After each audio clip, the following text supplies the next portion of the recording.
You know, one thing that us Cubans and Venezuelans have in common, we fucking hate liberals and Democrats, which is why liberals and Democrats are extremely pro illegal immigration, except if you're coming from Cuba or Venezuela.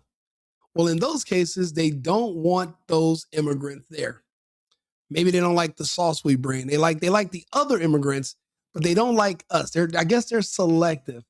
So I didn't really know we had this much in common with Venezuelans, but we do.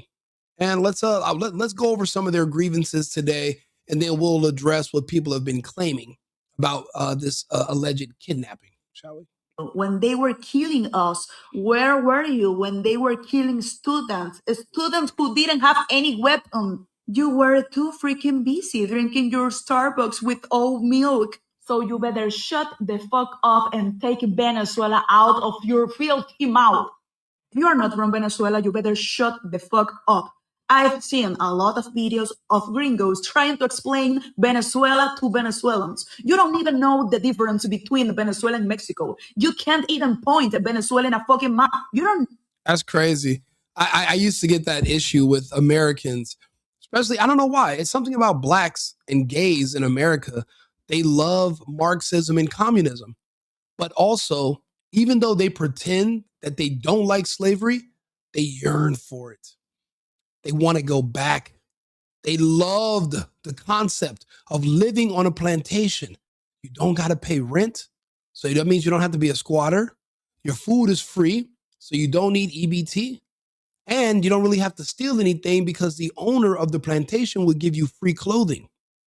You would be surprised how many people have literally wasted a vote on Kamala Harris and other Democrats, hoping to get back to a communist, Marxist, socialist utopia that just have never worked anywhere else. And then they say, oh, well, we never tried it the right way. They've tried it every way. It doesn't work. But the beautiful thing about the world is that you have the option to go there, go live in a socialist, communist country. The United States is a capitalist country. Actually, we're a republic. If you want to live under a democracy in a socialist communist, you have options. We're just not going to do it here. People don't understand what it's like to live in one of these countries. I know because my family fled. And I was taught to understand exactly why and the true history of it. The same issues you're seeing here in the United States, where there are certain communities of people that just go around the country and on television, just sowing discontent, telling you that you should hate your country, hate your flag, hate your Pledge of Allegiance, hate your president. Those are the same people that want this country to be Venezuela. That California is the closest thing we have to a Venezuela. It's a dictatorship. They're moving. All the people with money are being forced out of the state. No one can stay with any money. No one worth over $200,000 is going to be able to stay in California. They're removing cars. They don't want you to drive. They want you to be stuck on a big, large plantation. And to keep the benefits like the free food and your free housing and all your free shit, you're going to have to keep the ruling class of Democrats in power. And then you have a permanent Democrat supermajority indefinitely. The same bullshit by using fraud they tried to do to the rest of the country. Luckily, whatever they were going to do, we were able to stop them. Trump prevailed. But that's what they want for us, the pain, the suffering.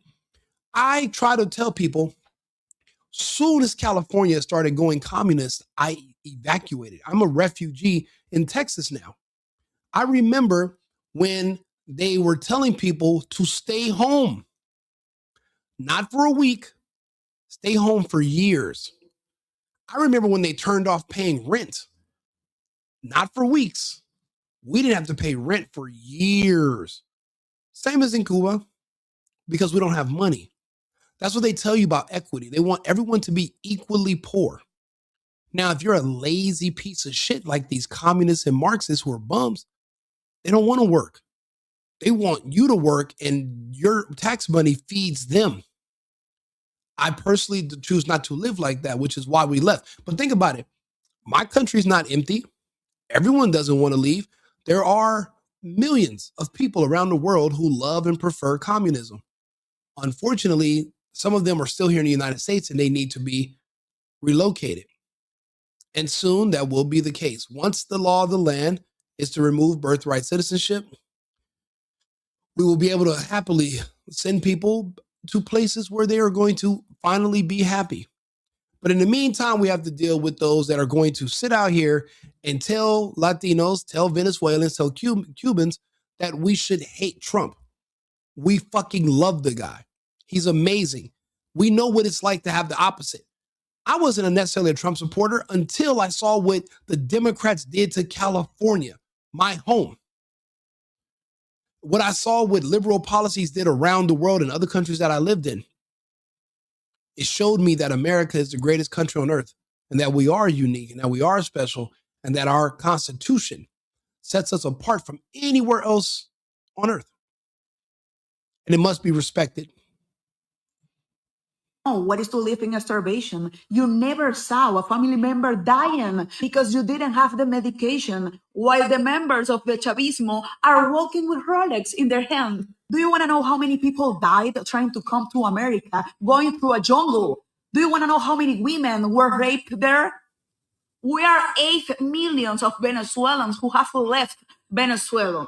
You don't know what is to live like that. You are too freaking busy eating your Starbucks with almond milk, you motherfucker. I have a question for you guys. Where were you when they were killing us? Where were you when they were killing students? Students who didn't have any weapon. You were too freaking busy drinking your Starbucks with oat milk.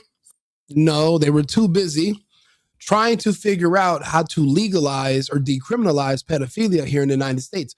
And that's the right that they all refer to. The men's gay choir of San Francisco, the trans, they all refer to, we're losing our rights. The only right that they've lost is sexual access to children. They were expecting that to go around the country to be decriminalized the way it is in California. Trump and Charlie Kirk speaking about it reversed that policy. Do you understand the connections? Are you starting to see now how things change for them? Which is why they're so disgruntled and so happy. So they're so unhappy. Venezuela. People are criticizing Trump for what he did in Venezuela. They say he bombed and kidnapped our president. No. Let me be clear. That man was never our president. He is a dictator. We didn't vote for him. Our elections were stolen.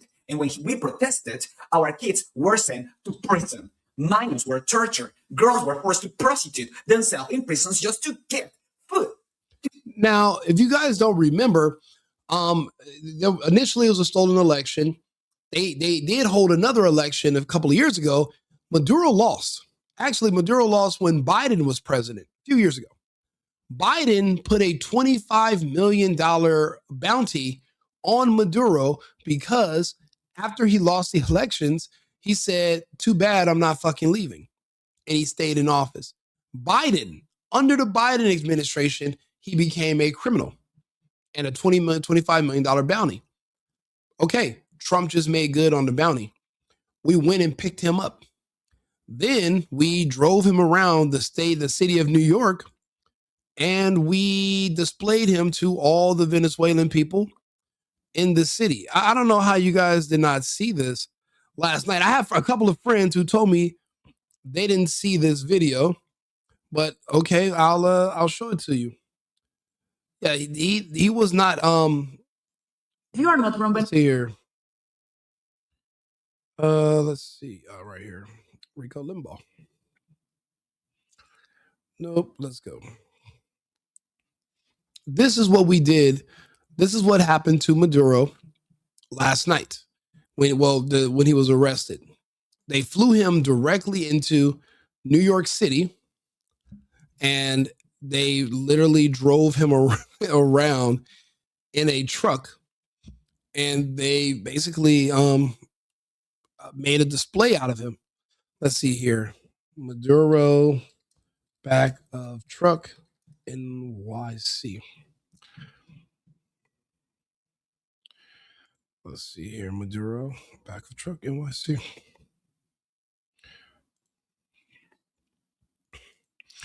the hell? What's up with men? I don't know. I wanted to ask you, men don't come up and ask or talk to you anymore. There was this cute guy. He went. Okay, top. I'm already logged into my account. Why is this a problem?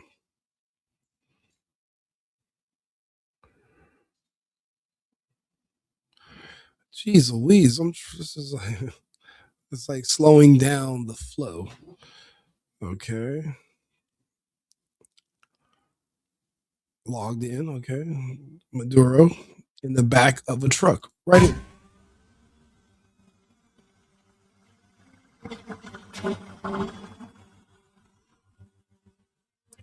That's the truck. Maduro is in the back of this truck, and Trump is driving him all around the city of New York so people can look at him and yell at him. This is the most gangsterish shit I've ever seen in my life.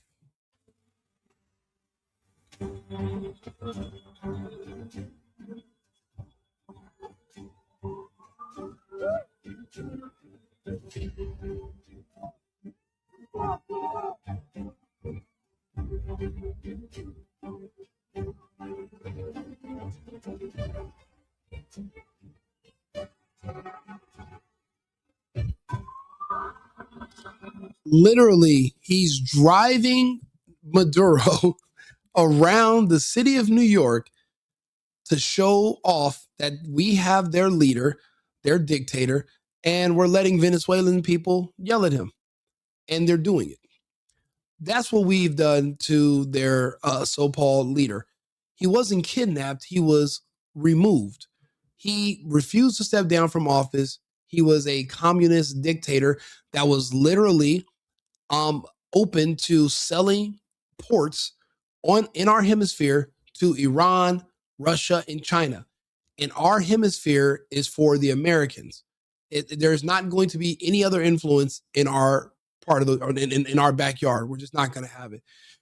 Which is why, unfortunately, we're going to also have to bring to heel Shine Bomb in Mexico and the little Colombian guy, because he's talking a little spicy. You know, we don't really play those games very well. You know, you got to think about it. Venezuela is a way wealthier country. Actually, Venezuela was the wealthiest country in South America until the people were tricked into voting into communism. Same thing that happened in Cuba. The darker population is envious of the fair-skinned population, but they outnumber them also. And when you appeal to the dark people and you tell them the cure to racism is communism. So vote for us, vote for communism, and we're going to make everyone equally poor. That way you're not just dark and poor, we'll make everybody poor. The dark people love it. The fair-skinned people flee. Why do you think everyone who lives in Miami that's Cuban looks like my mom, but then everybody else that lives in actual Cuba is darker than me? It looks like me. There is a reason for that. You're going to see that in other parts of Latin America as well. It's something about certain people. They sow discontent. They want slavery. They're begging for it. And then a lot of us don't want it. We reject it. We believe in free. We actually believe in freedom. Freedom of self-determination, free to work as much as I want. Not free to let the government take care of me or take care of my kids or feed me or save me. You guys want to be saved by the government. We want the government to get out of our way. We're different types of Americans. And we're not going to be able to coexist for much longer. You guys want to go, you guys want Maduro in Venezuela, but you won't relocate there. Don't worry. We have an answer for that. Get a piece of bread. And where were you then? Where were all of you, liberals? Where were all of you? Where were all of you? You said nothing. You did nothing. But now you suddenly care about international law? I mean, now you all talk about human rights? Maduro didn't lead Venezuela. He kidnapped an entire country. So, no. It's not possible for Trump to steal an election. That doesn't even make sense. It doesn't make sense. And the evidence isn't there. Now, if you have that type of evidence, why haven't you called the police department and filed charges? I'm not the place where we're not going to hold court here. Why don't you get in your car, right? Or get on a Lime little scooter and go to your nearest police station and say, hey, I have secret documents that no one's ever seen. I have proof that Trump tried to steal an election. What does that even mean? Do you know it's your First Amendment right to contest something? You're able to speak in your own defense. If you feel like an election was fraudulent or if there was fraud at all, it's your right to challenge these election results. That's not called stealing. And that's ridiculous that you think that. And you sound like Maduro and his people, which is why we don't get along. We're not going to ever get along with communists and Marxists. You guys are anti-American. You guys are anti-human. So it's really much. This guy right here has been fighting you and your people his entire life. You're the reason we have a refugee crisis in the first place in multiple countries. And he's literally telling you with all of his heart exactly how this happened. We didn't vote for him. Our elections were stolen. And when we protested, our kids were sent to prison. Minors were tortured. Girls were forced to prostitute themselves in prisons just to get food, to get a piece of bread. And where were all of you then? Where were all of you, liberals? Where were all of you? Where were all of you? You said nothing. Yeah, where were they? Did the liberals try to stage a intervention? Did they offer to grab weapons and go down to save these people in Venezuela? No. But now you guys want to protest because we took away their dictator. Protest all you want. We've learned the key is to just ignore you people, and then we'll get around to you later when we have a little bit more time on our hands. But right now we're busy doing God's work. But soon enough we'll have time for you. We did nothing, but now you finally care about international law. I mean, now you all talk about human rights. Maduro didn't leave Venezuela. He kidnapped an entire country. So no, Trump didn't kidnap anyone.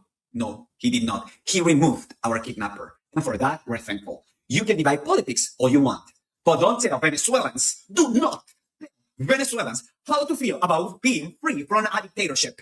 Venezuela. You know, it's crazy reading some of these people in the comments. They're the type of person that when a person says they were raped, they go to them and they say, you know, maybe you shouldn't have been wearing that skirt. Maybe it's your fault. It's like they're victim blaming. They're literally arguing with people in Venezuela and telling them the man who kidnapped you was really your savior. And we wish with all our might that he was our president. That's what they wish. And because they're insane, they're psychos and everything, no matter what it is, they just hate Trump. It's all about hating Trump. That's it. They're not standing on anything else. There's nothing solid there on their foundation. It's just, I hate Trump. Talking about Venezuela, and you have never been in Venezuela. You have no idea what's going on. I've only been to Venezuela once. I went to Caracas. I have my ex-girlfriend's from there. I actually live in I live in Colombia part-time, so I go back and forth. Beautiful people, bad situation that just got a lot better. And you talk about self-deporting. Do you know how beautiful of a country Venezuela is? These people are already lining up at airports to return home, to make Venezuela great again, all because of Donald Trump. And there's nothing you can do to take away from that. You're going to have to go to sleep tonight with your TDS. You're going to have to wake up and you're going to have to think about it. You can't even lie your way out of it because, well, now you're going to have to literally fight with the same people that are now free. And you're going to have to try to argue with them to convince them that they were better off under the slavery of a dictator. But I thought you didn't like dictators. You just had a No Kings protest. Now you're defending King Maduro. You're a double-minded psychopath. That's why nobody takes you seriously anymore. We humor you in conversations, but you're being ignored for the most part. You never research. You don't have friends that are from Venezuela. Keep your opinions to yourself. We have been waiting for 27 years to get free from this government. We don't care what are the alternate motives or what is the whole behind it. We don't care. And most of the Venezuelan... Let me tell you, I'm Cuban. My family's from Cienfuegos. If they told me Trump was going to invade Cuba today so that he can be in control of the world's largest supply of fucking mojito juice, I wouldn't give a fuck why he's there. I just want him there. We've lost almost, it'll be almost a century, a trade embargo that's out of this world, and communism that literally destroyed our entire economy. We have been poor and starving for generations. There's no upward mobility. There's no way to make money. And the only people with money that come there are foreigners. I remember I bought tickets to go to a New Year's celebration for my birthday at the Copacabana. The tickets were it was like $180. But yet the average Cuban only makes $30 per month. So when you go to these events, and I've been to events in communist countries before, it's all foreigners. There's no locals at these events or in these spaces. It's crazy. Even where I live in Colombia, there's no Colombian men. It's just, you see a bunch of pretty women everywhere, but none of the locals, and all my neighbors are foreigners. I'm not the only one. We're all foreigners because the locals can't afford what we can in our area. It's the same thing in Venezuela, same thing in Cuba. We would love for that to change. The problem is we're disarmed in our countries, so we can't revolt. The only people that have weapons are the military. Why do you think the Democrats and the liberals are always trying to use gun violence, except when the mass shooter is black, to convince you to give up your weapons? They want you to live in Venezuela. They want you to live like the Cubans. They want, and then the people here in America, they want to live like that. They want to get government cheese. They want to live off the state, but they want you to be poor too because they have insecurity complexes about their work ethic. And they feel like we're looking down on them because we perform and we do better. And they feel like they're so poor. You got to think about it. These Americans complain about how they've been poor this whole time. How is it that immigrants can come here and run laps around you? And I'm not talking about the Somalian immigrants because obviously they're running laps around us. These motherfuckers are. You ever seen the TV show Flash? That's the kind of laps these Somalian immigrants are running around us. I'm just a regular worker. My family's regular worker immigrants. We're farmers that came here. Then they recruited us to work on farms. Then we worked on the piers and became longshoremen. That's how my family got to California. Well, we were in Northern California. Then we went to Southern California to work on the docks. But these Somalians went straight to the daycares. So they're in Seattle, Minnesota. So they're doing different types of laps. They're running backwards laps. They're Michael Phelps in it on land. We're just different. We're just regular worker immigrants. We don't have the plugs like that, okay? But how these Americans who have been here, they're like, well, white people have a 400-year head start. And I'm like, but you have a 150-year head start. Actually, 175 now. So what's your excuse? Oh, your excuse is, well, you hate capitalism and you think white supremacy is why you grew up to be a piece of shit and a bum. That's not true. And the policies in the United States changing so that everyone's more poor, it's not going to make you look better. You're still going to be yourself. So begging for communism while remaining in the United States, you're really just shooting yourself in the foot. You're better off evacuating to another country and finding some place that you like, that you agree with the policies.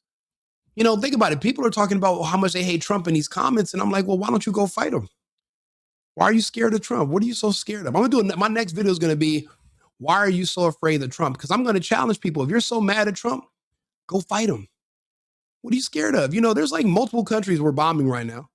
You can fly to these countries and then take a shuttle to where we're bombing and they'll arm you. You can just fight Trump. What are you doing over here crying? Go fight him. Go get it up. Turn up. Don't let us stop you. But we're going to celebrate Trump. I like what he's doing. I like his results. If he can give me those results in Cuba, bro, estoy listo para regresar. Pronto, hey, bro, ya me voy. Think about how much my American dollar is going to be worth there. And I'm not going to be arrested if I'm speaking to the locals because they would think you're contaminating them with your capitalist propaganda. That is a fear. That's actually a criminal charge where people are arrested if they're talking to foreigners or vice versa. They literally, that's why I tell people are like, oh, you ever go back and visit Cuba?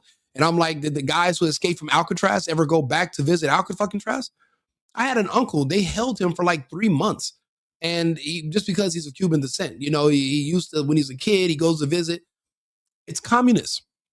It's nonsensical, but its days are limited because remember, only the United States will have influence over our hemisphere. Cuba, Venezuela, Mexico, they're all in our hemisphere. This is our backyard. We're just shoring it up because think about it. We can't allow the Russians or the Chinese or the Iranians to come do a deal with the Russians. To come do a deal with the Cubans or the Mexicans. And obviously the Venezuelans, they were flirting with doing port deals where they were going to, because, the Chinese will come in and they'll build a huge port in your country in like 3 days. they'll send a bunch of Chinese contractors and employees, and then bam, they have a beachhead in our hemisphere. We know they have ports in Brazil. We are going to also have those removed one way or the other. But for now, we're just going to make some examples. Cuba, Colombia, Mexico, you're on notice. People that that they are not living in Venezuela, they didn't left because they wanted to look for better opportunities. Most of us left because we have no freedom. We have no freedom of speech. We cannot talk about the economy. We cannot talk about what's going on. We cannot talk about politics. We cannot talk about anything in Venezuela. You know how crazy it is? There's people that get online, get into my comments, and they tell me not to talk about these exact same things. Nobody ever tells me in person because, these people don't really want to fight. But they tell you on the internet, they say I'm telling you, these people love anybody who's unhappy about what Trump just did. They love communism. Maybe it isn't tricky. Maybe they don't connect the dots in their head. They don't understand what they're supporting, but they love Maduro. They love communists. They love slavery. I tell people the whole slave and master dynamic, it's a natural part of the human dynamic in general.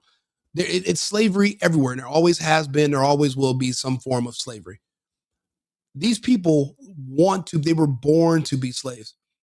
Think about it. Look at all the people that did not take the vaccine versus the people that did. If you think about it, there's only going to be a certain amount of slave masters, and then the rest are going to just be the slaves. And if you look at the amount of people that didn't take the shot versus the amount of people that did, well, then you can tell who the masters are, and you can tell who love to be slaves, who wants to be a slave. They volunteered. The same thing. You can just apply. I'm telling you, there's nothing new under the sun. People are following the same patterns, just in about different topics, but it's all the same, which is insane. So for the people that say that communism and socialism is the way, well, you need to live in one of those countries first. Notice how she sounds just like me. Literally, I preach the same shit every day, every episode. Oh, and if you like what I'm preaching and you like my opinions, hit the, follow the channel, subscribe, like the video. I appreciate all your feedback. And for the Patriots who have already been here rocking with me, I appreciate you guys so much. Because of you, my views have gotten so high in recent weeks that I've qualified for like some form of monetization. People have been doing donations on my Cash App. I don't have my Cash App attached to my phone, only on my computer. So I thought I wasn't getting any. I do a refreshing and there's like 30 different ones. And I'm like, holy shit. People are doing like small donations. I appreciate it. You don't have to, but everything helps because again, this is a media company that I'm building and I will be doing different types of contests. I'll be having guests on. We're going to be building a studio. We're going to have multiple cameras and microphones, but it's going to be a purely America first angle. I'm not a fence sitter, milquetoast liberal or a milquetoast fence sitter. I'm not Tim Pool. Everything I'm going to talk about is going to be from the angle of pro-America, pro-Constitution, and of course, we're pro-Trump. Just because as a Latino, as a former Californian, I know the results of when you listen to Democrats, when you let liberals and communists destroy your city, your state, your entire country. I've seen the results. Again, I'm not just a refugee. My family, we're not just refugees from Cuba. I'm a refugee from fucking Los Angeles, circa 2020. I was there. I was there the first day of lockdown. One of my videos of the first day of lockdown went like 500 million views. and within 2 weeks. It was the video of the lady running down the street naked on the first day of lockdown. And we were like, wait a minute, maybe there really is a virus that's turning motherfuckers into zombies. Then we noticed that all the homeless people were still alive after the 2 weeks to stop the spread. And think about it. If you're homeless, and I live downtown, right? So the homeless people live on St. Julian, 2 streets up.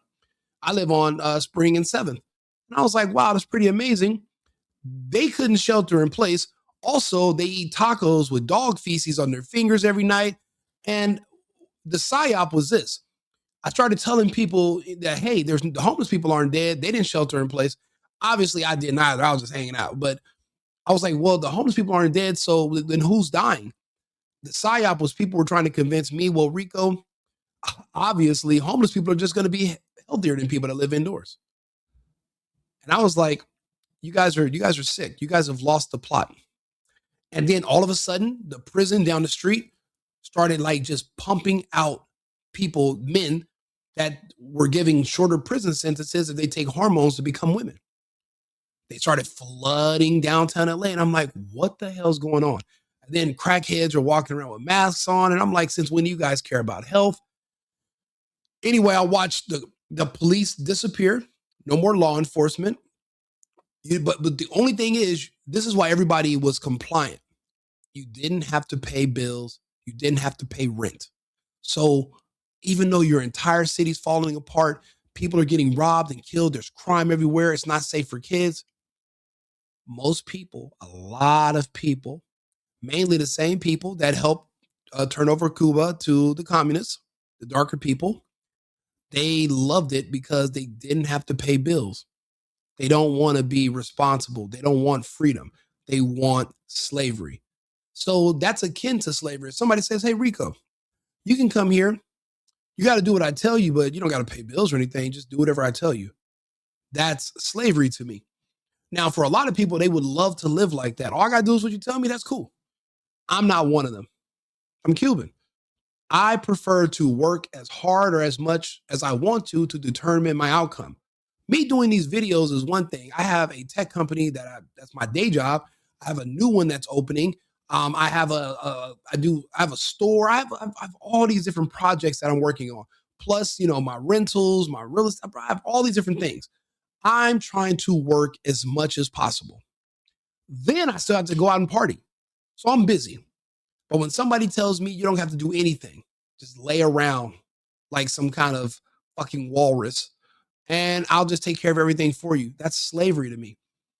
What, because I'm not in the field picking some kind of vegetable or some kind of cotton or something? That's not slavery? No, that's still slavery.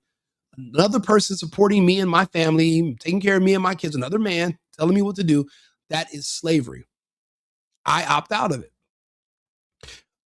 Latinos are opting out of it. We don't want any part of it. It's these Americans, these liberal Americans, these black and white Americans that are begging for slavery.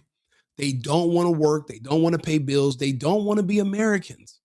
I keep telling them there's other countries that will literally let you live for free. Look at the UK. They have a housing council. They'll just give you free housing and they'll subsidize it. I believe Canada will too. If you say you're an immigrant. There's other places you can go. You don't have to live in the United States where you're just completely unhappy. You might want to consider it. You need to live in a country like Venezuela or like Cuba where you... No, I like cotton too. And I'll be honest, picking cotton would mean that you're gainfully employed.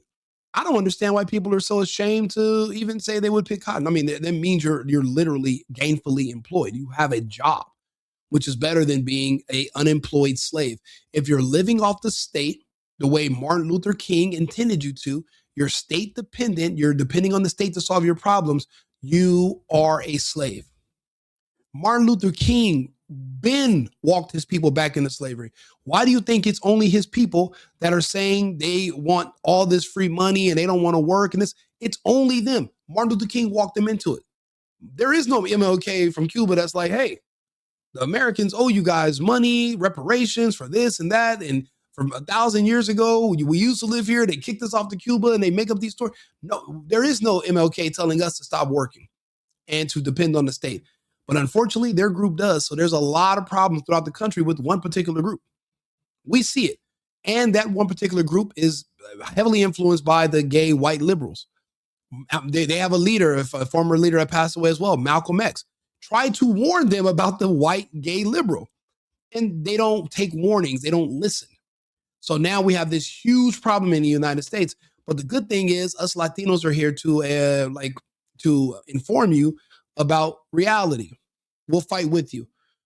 The conservative straight white people, they're like pacifists nowadays. They're not willing to get out there. They go to these protests and confront these people and check them about the nonsense they're spewing. We'll go do it for you. Matter of fact, there's a video. I was going to wait to play it, but because I like what she's saying, but this is a video right here of a guy. He went to a protest today just to confront these people. Venezuelan guy. Venezuela. People. How are you guys? Where are you from, guys? No? Hi, guys. Where are you? No more war. Where are you from? Here? And where are you protesting right now? Today. No more wars in Venezuela. No more wars in Venezuela. And you know about the situation in Venezuela? What do you know about the situation in Venezuela? No, the truth of the matter is this. According to our calculations, Africa owes reparations. See, Africa is the one who sold us the defective product, and then they sent it over here. But remember, Africa is the one who packaged up the product, went and picked the products out of the jungle, put them in chains, put them on the coast, sold them. The purchaser is not the person responsible. The seller is. And they literally sold us a defective product that does not work very well. And that caused a lot of problems. So because of that, the Ghanaians, the Nigerians, anybody on the West Coast, the Ivory Coast, Senegal, etc., they owe reparations to the descendants of the slaves that they sold, but also to the purchasers because it was a horrible investment. If anything, it's more and more looking like the Somalian fraud. I'm seeing some this African fraud thing's been going on. It looks about 400 years apparently. This isn't new. West Africa and East Africa started to run together with the fraud because they literally scammed the fuck out of us. If you look at the product we purchased, it was a scam. Obviously, it was a huge mega scam.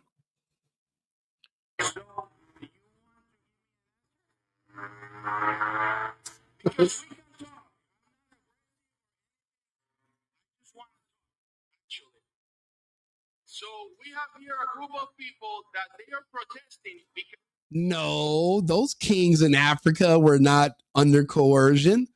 They were independent. They had kingdoms.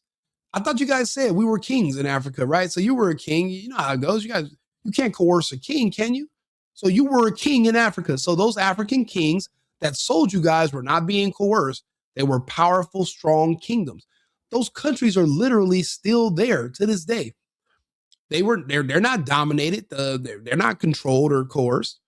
And you guys, the Africans owe money, and they owe the Americans money, and they owe some of these Black Americans money. I don't know how many of them, according to the records, none of the slave ships made it to the United States.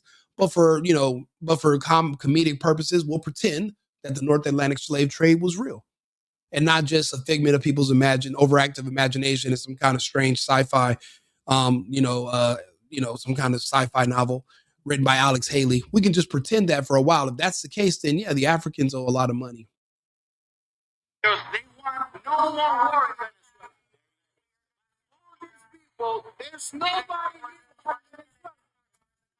So from all these people, nobody is from Venezuela. Nobody there is from Venezuela. However, there's a lot of people there on fixed incomes wearing masks.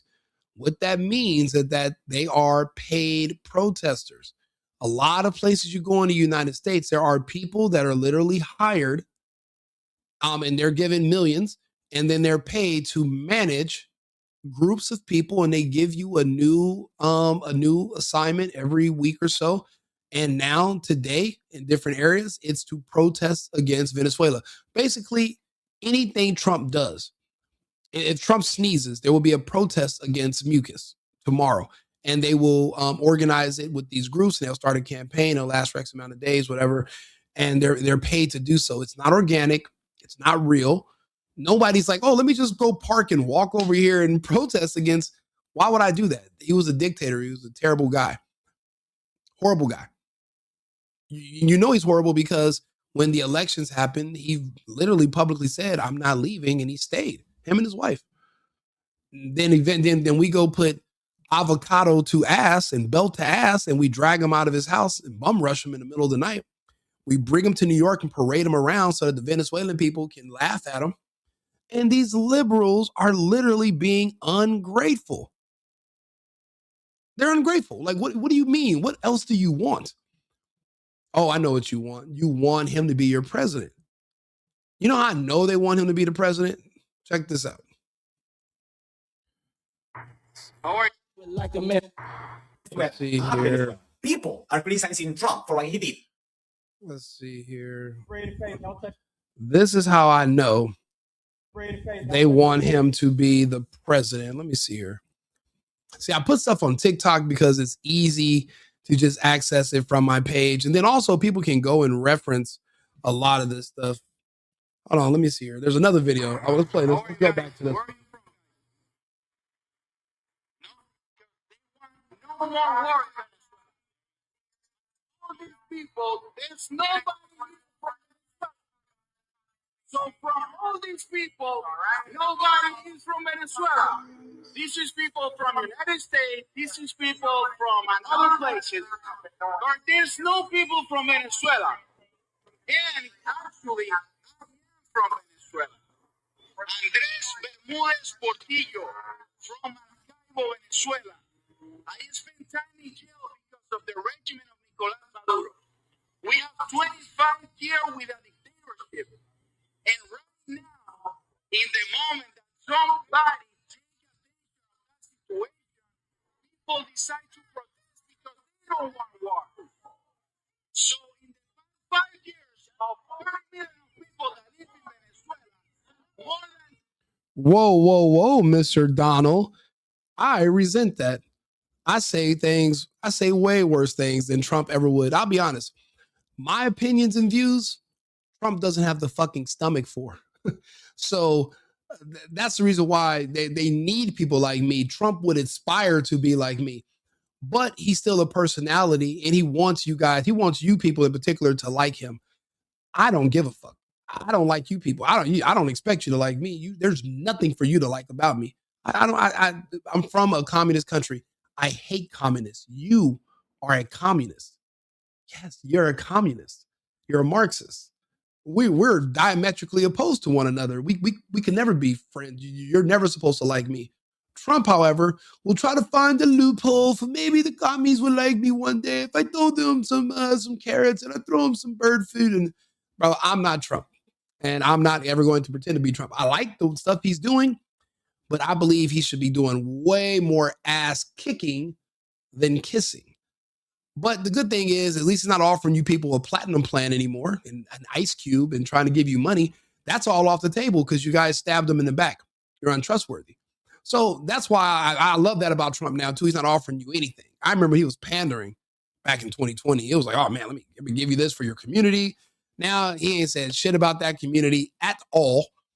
Just like Biden and Harris, except at least he didn't try to euthanize them with that injection that he forced upon them.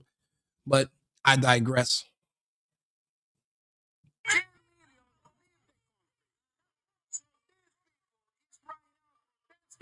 Because they don't want we, the Venezuelan people, recover our freedom. So these people don't want Venezuela to be free. Because they want to attack. Well, second bad, third Mar division. The simple answer is because their goal is access to children. All of them. That's all of their goal. Actually, like I said, the coming civil war will be fought over children. That's it. That's the simplest answer. And that's the only right that they had taken away from them. They can still vote. They can still drive. They can still go into a McDonald's. They can still go to grocery stores and malls, and they can sleep and they can wake up. There's no other laws. There's no other rights that they feel that they deserve that have been removed from them besides unfettered sexual access to children that will be ignored and not criminalized, because under Joe Biden, it was decriminalized. They were not enforcing the laws because what they would say is that, well, the waters are too muddy and none of these and for the most part, the Soros appointed prosecutors would never prosecute those types of crimes because the people they would be prosecuting are their voter base. So so you're absolutely right. That's the one thing nobody wants to talk about. So I agree. So I'm glad you made that point. And they want to use country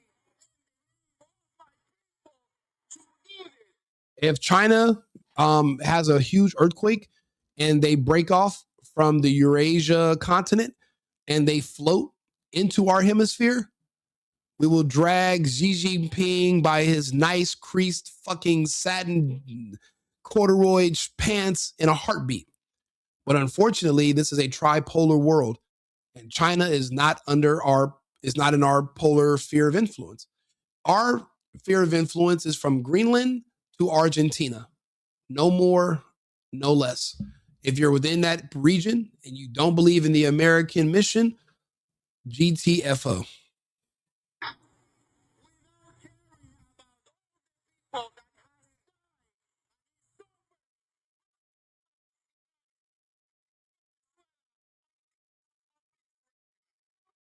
Like a mess. So let's see here. Like a mess. Right here. Knew you was the one. That's why I chose you. Let's see here. Where is this?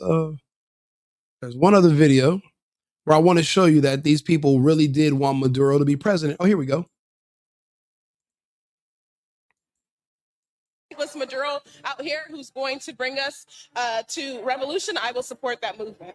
I would rather have a bus driver in charge than a billionaire, okay? Let's put it that way. Nicolás Maduro could come and be our president? Oh, any day. Any day. Look, he said all the check marks are there. He's not white. Okay, he's a minority.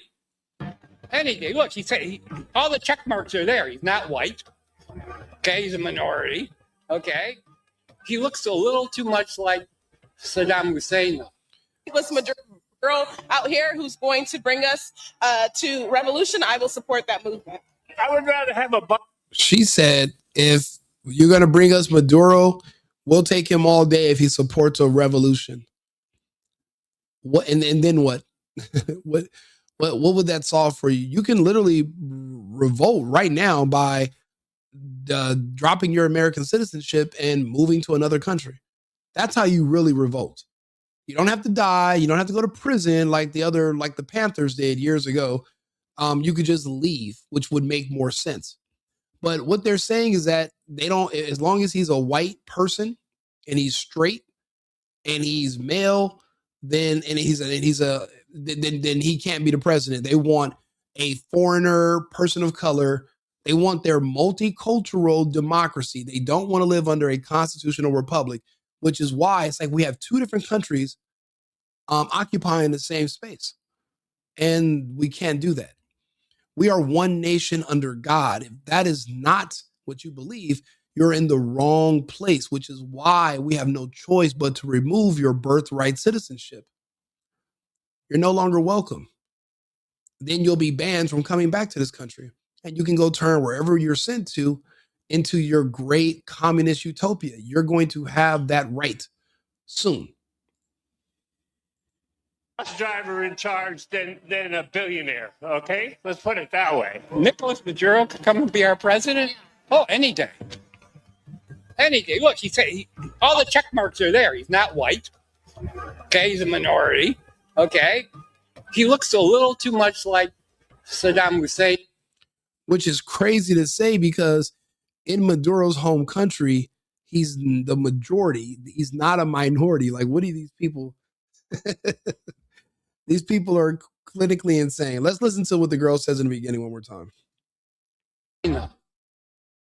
Nicolás Maduro out here who's going to bring us to revolution. I will support that movement. That's why her birthright citizenship must be removed and she can be sent to a communist country somewhere in Africa. South Sudan, Niger, Burkina Faso. She has options. Now, she will learn. She will not be allowed to be a feminist, and she will not be able to speak English as her primary language. But she will be happy. There will be no Trump over there. There won't be any ICE. There won't be anybody white for her to complain about. And she can have her revolution. But to give these people freedom and to remove their birthright citizenship is really us giving them mercy. If this country is racist and oppressive, then to deport you is us being merciful. You shall be grateful. You shall be thankful. We are removing you. We are saving you. We will be essentially helping you escape. So we have something to look forward to. These people want a Maduro dictator to be their leader. So they shall have one. That's why we're working with the Supreme Court to remove birthright citizenship. So, that's the thing. I want you guys, if you agree, like the page, subscribe to the channel, engage with me in the comments. I love to hear from you guys. I like meeting other patriots. We all should have a common goal, which is to make America great again.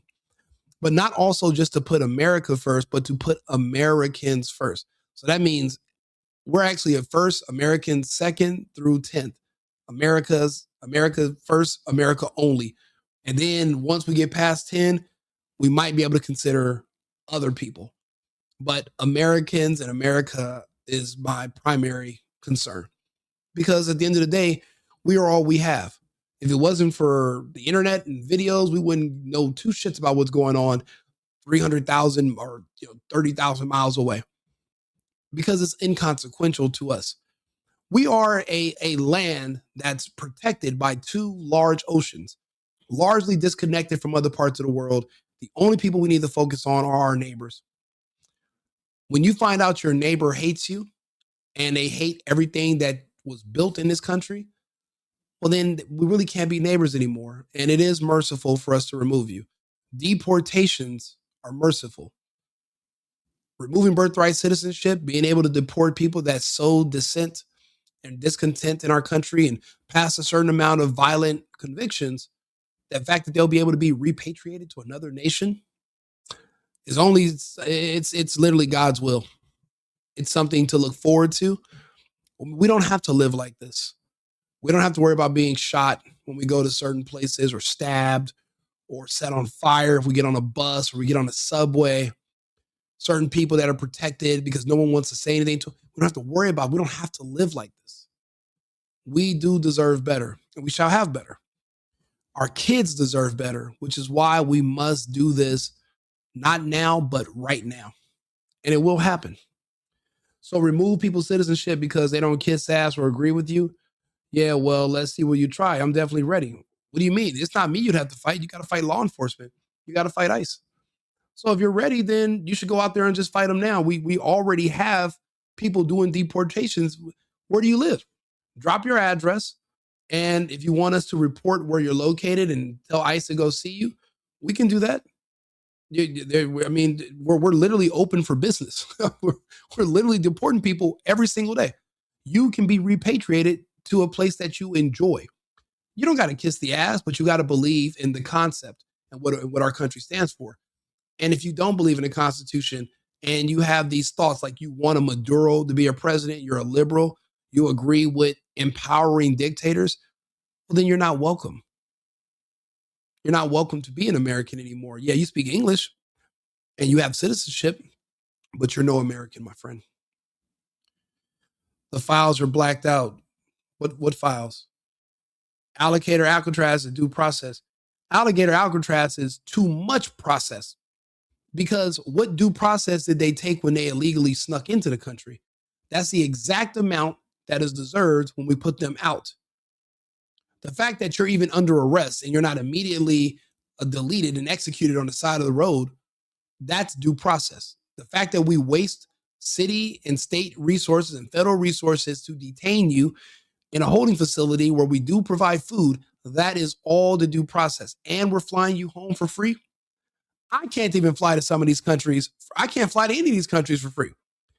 I hope I get deported to one of these Latin countries with all these goddamn beautiful women. And then I can just, when I get there and I'm ready to come home, I just cough up this passport and they're like, oh, but if I can just get that ticket there comped, then I'm good with that. So I can just show up and they no inglés. You know, Spanish is my first language. I no inglés for me. Oh, wait, what? And then they give me a free flight, bro. I get there, get lunch, everything's cheap, bro. I just paying for these flights sometimes. It's just, that's the only caveat. But if I can just get, then I can just pay for my ticket back. So I'm halfway there. That's 50% discount. You can't really beat that. So yeah, I wouldn't mind at all. I agree. They shouldn't be voting. Who says he's a dictator? Everyone. He's literally a dictator. No one has to say he's a dictator. He did not step down when he was voted out of power. That equates to him being a dictator. Republican Sheriff Chao Bianco is leading for governor polls in California. I hope so. And I hope eventually somebody finds a way that piece of shit Democrat that was having sex with the Chinese spy, Eric Swalwell, whatever his name is. He thinks he's going to win the governorship of California. And did you hear what he said he's going to do? He wants to arrest federal employees for kidnapping. Okay, so now if you can do that, then you can arrest police officers for arresting people, and you can call being arrested for committing a crime kidnapping. These people they don't want law and order. They want chaos. They want these cities to burn. They want you to be robbed and killed. They don't want order. They don't want peace. And again, a lot of them, like Swalwell, they never took a wife. They never had children. They're not a part of the future. They have nothing invested in it.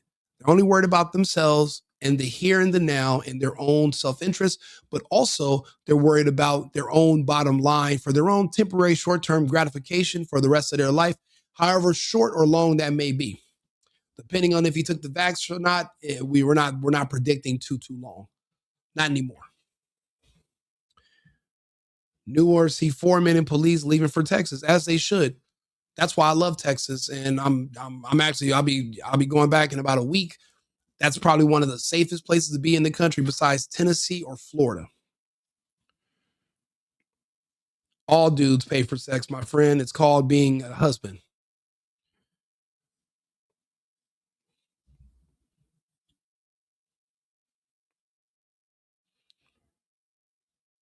Yep. Just for the weekend. Yeah, he's more like a mobster than a dictator. That's true. You know what? I'll be honest. These Somalians move like a mob as well. See, that's the thing. The reason these elected officials choose people that are immigrants to work with and do business with is because they play by the rules of the old country. When you come from a country like Somalia, you're ruled by warlords. You have terrorists that literally have slaughtered people in front of you, like in the town square. Like they can do whatever they want. So when you know that those enforcers have also came to the United States as well from those terrorist organizations, if you get in trouble or if you step out of line or if you think about snitching or talking, these elected officials know that their own community will go and clean up the mess on their own. They won't involve local police. There won't be anybody. This will be done all in-house. It's kind of like how the Italians used to run the mob back in the day. They would bring you over from Sicily, from Italy, and you would live by the rules in the old country. So they would put you in certain positions because they knew you were solid. You weren't Americanized. And by Americanized, that means where you believe that you can go to the American law enforcement and they'll protect you if you want to turn or if you want to, start talking or whatever. Because, but just like in China or other countries, if you do that, well, don't forget you did it, you're protected, but your family is still over in the old country. Your relatives, your grandmother, your cousins, and they're going to have to pay for your mistakes. So that's why certain people are sent here while certain people stay back home. They're the leverage back home to keep you in line over here. But see, when you're dealing with Americans, you really can't push us around like that. You can give us $1 million for our vote, and we can still vote for the other guy, because when we get into that booth, we might just vote against you just to spite you because you gave us the money. So we're not really good to do business with. There's not really a thing. But these people from the old country, they're more loyal because they have to be, because the punishment of death is literally real, and it's right there. Remember, all the different ethnic groups in this country, when we come to these countries, there are people that come with us that are a part of police forces, and they watch us and they keep us in check in our communities. Think about it. They found Chinese police stations here in the United States. And what were they doing? Were they going after Mexican people and black people? No, they were targeting other Chinese people who defected or came to the United States. All of these different ethnic groups have their own enforcers that are here to keep them in line. That's why they can practice Sharia laws in their area, because people from the old country are in the area that are also monitoring and watching everything. That's why they don't speak out. That's why they don't say anything. And that's why they all are moving in sync. But also because they're paid to do so. They're paid to come to the United States and be residents, because once they're here, they can illegally vote for Democrats and keep certain Democrats in power. But also, even without being citizens, they are counted in the census. Without citizenship, they're counted by the census, and they are able to help increase the congressional seats in every state. So you bring over enough immigrants, you can pretty much stay in power indefinitely. How do you think we have a super majority in California that's fake? It's all based off of fraud. It's all based off of illegal votes from illegal immigrants and extra congressional seats from non-citizens. The playbook in California, they're following in other states. Instead of choosing Mexican people or El Salvadorians, they're using Somalians. Some states have Ethiopians. Some states have people from the UAE. Some people have people from Algeria, Northern Africa. You got some people with the Kenyans. They choose a certain country.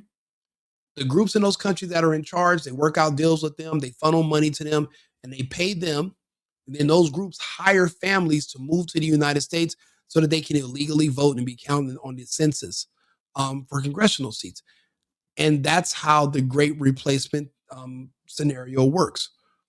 See, they know a lot of you took the vaccine and you're dying. They know that. So someone's going to have to replace you, because the show must go on. Taxes must be paid. The infrastructure must be maintained. So in your absence, these illegals will live in your house. They'll work your job. They'll pay the taxes that they're going to be losing once you expire in the next few years. That was the plan. And that's what's happening. But now that Trump's exposing it and we're calling it out, we're hoping that we can reverse it before too many people pass away too soon. That's why we're technically in a race against time. It's because we're racing against the vaccine. Get on Facebook today. Look up all your friends and family members that have somebody dying. One of my greatest friends out here, I went to see him today, and he was upset. And I was like, "What's wrong?" And they were like, they just found out his mother, all of a sudden, just like everybody on TV, they found some mass just came out of nowhere, stage 4, instantly. And we know what she did last summer. We know about the injection. He didn't do it, but she did. We're all going to have to pay something for that. There is no reverse button on this agenda. There is no cure for what these people allowed to be injected into themselves. What we have to do is just try to mitigate the damage by avoiding injections, having kids, and believing in our Constitution and in our fellow Americans. Not just people that live in the United States, but Americans that are of like mind, like yourself. And that's what we're doing. That's why we're here making these connections. That's why we do these lives. That's why we talk to people. That's why we ask people to subscribe and to follow the page and to make donations. It all goes towards the greater good. Except the greater good in this case is in your favor and not in the favor of the people that support Maduro or Big Pharma, etc. Which is why we're here. Yes, deport me to Colombia, and then I'll get myself back. Actually, I'll be back in Colombia probably next week, but I'm going to bring my equipment. I'll still be doing shows. I'm not going to just go there and not have a way to talk to my audience and to my friends. Oh, wow. I didn't know that we have way more people in the chat talking. Sorry. Highest death toll from the pandemic in the world. We're number 1. Yes, we are. But more specifically, California is number 1. But think about it. They've been blocking out the sun in California for the last 2.5 years, which is why you're getting the results of all the death. So now that we've outlawed cloud seeding in certain states in the United States, that means we're countering their agenda, because you're only going to die in the dark. That creature that they injected into you, it only grows inside of you when there's no natural sunlight slowing down its growth. Natural sunlight slows the growth of this thing, but LED lights and taking testosterone injections called boosters, it increases the growth rate of this thing. That's what they're pulling out of people. They're pulling a creature out that's clogging all your arteries and damaging your heart. There's something that's growing inside you that's not supposed to be there. It's foreign. So now if you're wondering, well, the spike protein, yeah, you're better off just understanding there's something growing inside you that they found. He got a red accent. I guess I do. Where's my Doge check? You're not American. You don't get anything. You get nothing. No chips, no salsa, no rice, no nothing. Let's see here. I didn't take the death poll. Good for you, Bob. That means you and I will be having these conversations for years to come. We're Americans. We're patriots. So we're all we have. So make sure you subscribe because think about it. This is not what I normally do. I go out and drink, I party, I date, I do all this other stuff, right? I had to literally carve out a huge section of my life because I knew that if my calculations are correct, there was going to be a huge die-off. And if you turn on your news, turn on the TV, turn on your Facebook right now, you'll see tens of thousands of people just dying suddenly everywhere. And it's not just the blacks only anymore. It's everybody's dying. And that means, and you got to think about it, when you're 60% of the population, you can withstand losing 20 or 30%. But not when you're only 13%. That means your numbers, that means you're in an extinction level event without anybody even advertising it. So there's a big difference when it comes to that. However, I'm a stenographer, so I will be able to keep track of everything that's been happening and repeat it back to you in detail and tell you exactly how we got to where we are and from where. The actual details of how we got there. I keep track of it. That's why I do these episodes. This is not necessarily for you guys in the chat today. This is for historical records. This is so that we can come and look back on this conversation so we can see how we got to where we're going. Remember, I've been keeping track of this in detail from day one, March 15th of 2020. And it's my job to make sure you guys never forget. You know, I was in California a couple months ago and my friends were like, you want to go out to a club? And I was like, what are you guys celebrating? You just reopened about a year ago. And it's like when I'm out and I see people in California, they're like, yeah. And they have like that look on their face, like they're smiling, but they're like, and you're like, why are you making that face? And it's like everyone has that same look on their face. It's like they're trying to pretend that they're having a good time. It's like when you're trying to pretend like you're happy, like you get in trouble with your parents and your parents like, you better fucking smile. And you're like, because there's no way that you were just locked in your home and pretended that you were going to die from an imaginary virus that had a 99.999 recovery rate that didn't kill homeless people. You had to trick yourself into believing that for years. There's no way you're not mentally damaged from this. That's impossible. So they're not happy. They're trying to fake the funk. And that's why I just can't even, there's no way to really go to California and enjoy it. That's why everybody's just leaving California. Yeah, I refuse to wear a mask. I don't wear masks. If I walked into a store and I was wearing a mask, then anything I was going to buy is now free. It's on the house.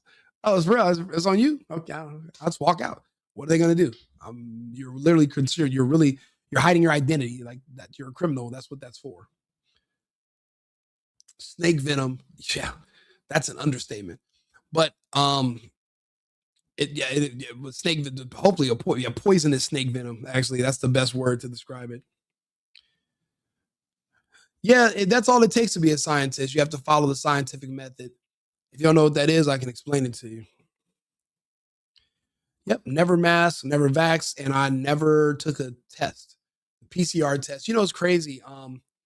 The man who invented the PCR test, Dr. Kary Mullis, mysteriously died like right before the lockdown started. He could not stand fucking Fauci. And he was like, Fauci will literally try to use my PCR test and use electron microscopy to say that they can zoom in on something and say that this is what's making you sick. But that's not what electron microscopy does. It doesn't tell you if you're sick from something or something is making you sick. It's just a magnifying glass.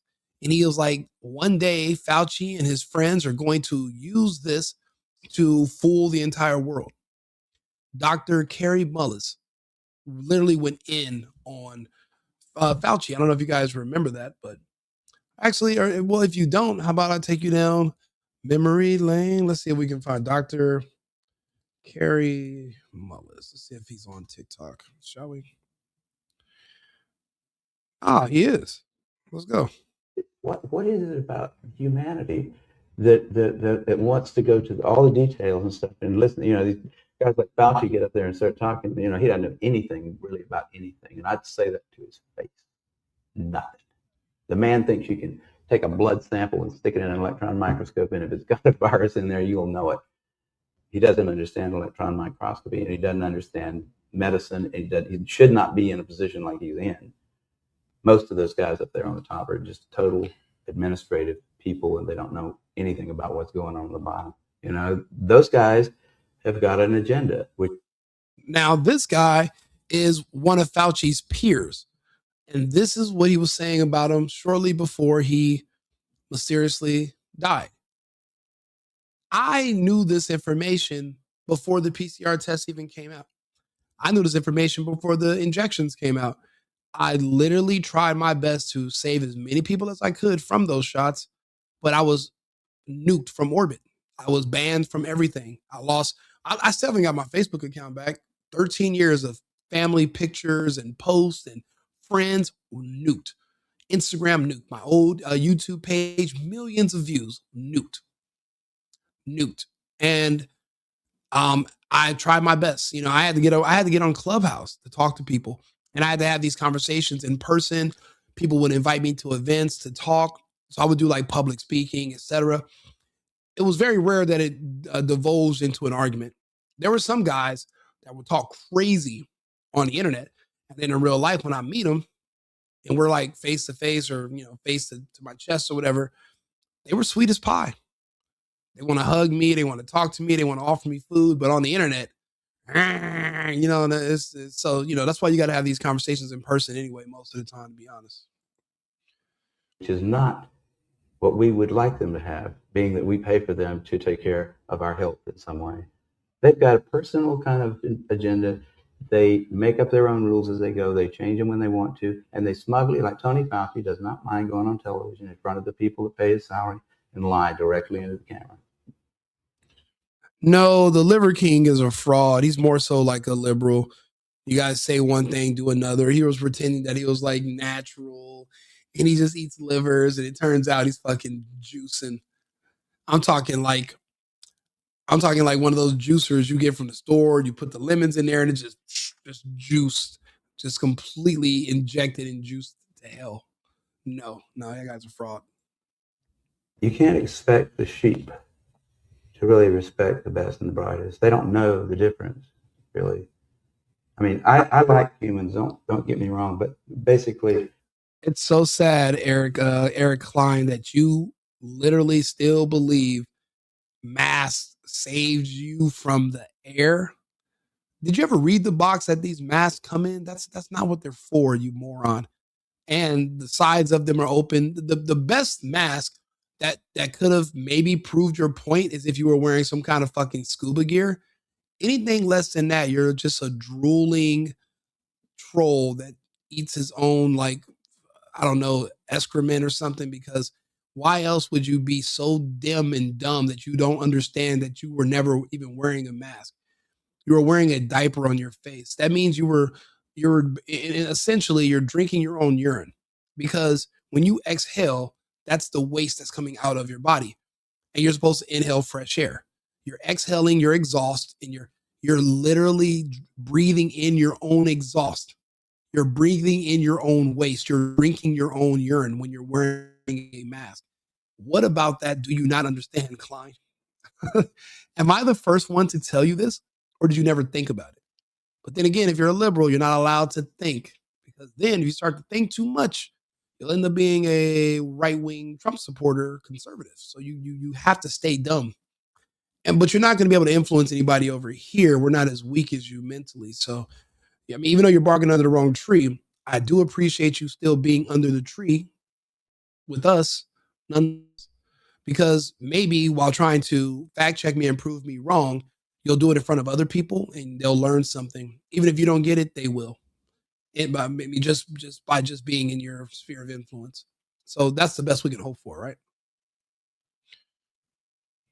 The vast majority of them do not. Doctors wear masks so that when they're doing surgery on you, if they're chewing gum, it doesn't fall into an open orifice, which has happened. And there's been lawsuits because a doctor had something fall out of his mouth, or he coughed into a wound, or he spit or something, and the person developed an infection, or they closed you up, but a piece of gum fell out of his mouth and he didn't realize it, and it was inside your body. So what they do is they wear a mask to catch anything that's going to accidentally fall out of their mouth. It's not to protect them from hazardous air. You're an idiot. Possess the ability to judge who is and who isn't a really good scientist. Yeah, none of my fellow Americans were killed. Actually, I saved Americans. I saved a lot of Americans, thousands, tens of thousands, maybe more. I mean, I talked to hundreds of thousands of people on Clubhouse, and people still tell me thank you to this day. People that had worked at hospitals and doctors' offices, people that had jobs where they were threatening to fire them. I gave them the strength, and I offered financial assistance if they did get fired to compensate them until they can find another job. And luckily for me, none of them ever got fired. They held the line because I convinced them to.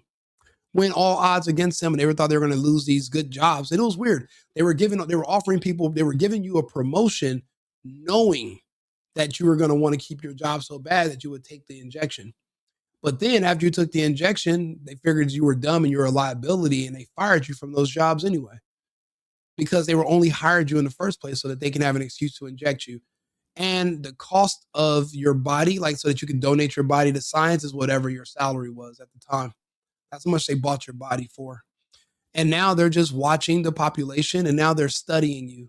Remember how vaccines used to take 15 years to study their effectiveness? Well, you are the study. There is no study before. You are the study, Mr. Klein. And I am looking forward to hopefully continue these conversations. And then one day when they stop, just like these other doctors that I used to argue with that are now gone, just like Scott Adams, who used to argue with me, how's he doing? Not to poke fun at him or anybody, but where are they at now? Yeah, Mr. Klein, you not only killed Americans, you killed your own family. How's that guilt feel? I don't know what it tastes like. I've never been that guilty. So I got to take your word for it. So please give us some details. I mean, that's a problem. That's a main problem, actually, with science, I'd say, in this century, because science is being judged by people. Well, see, I'm reading these comments in StreamYard. I'm simultaneously being cast on 8 different platforms right now. So the comments that you're probably seeing on the screen, they're from all these different platforms, and they're being pulled. Like I have multiple YouTube pages. Some of my YouTube pages have just got a request today where they want to monetize me. Other ones have not been monetized as of yet, because I guess more people are watching on certain streams than others, which is crazy because I have a larger followers on some pages than others, and it should be the other way around. But I mean, I don't know. It just is what it is. But it's pulling everybody from the different platforms, and then it kind of brings them here. I don't know if it does it in real time. I would hope so. I try to reply as soon as I see them.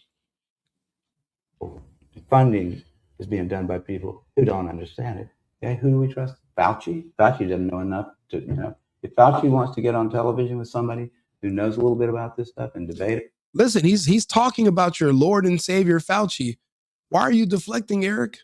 Why don't you listen to what Mr. Dr. Kerry Mullis is saying and help us figure out what he's saying about Fauci is true? Talk to him. Listen. He could easily do it because he's been asked.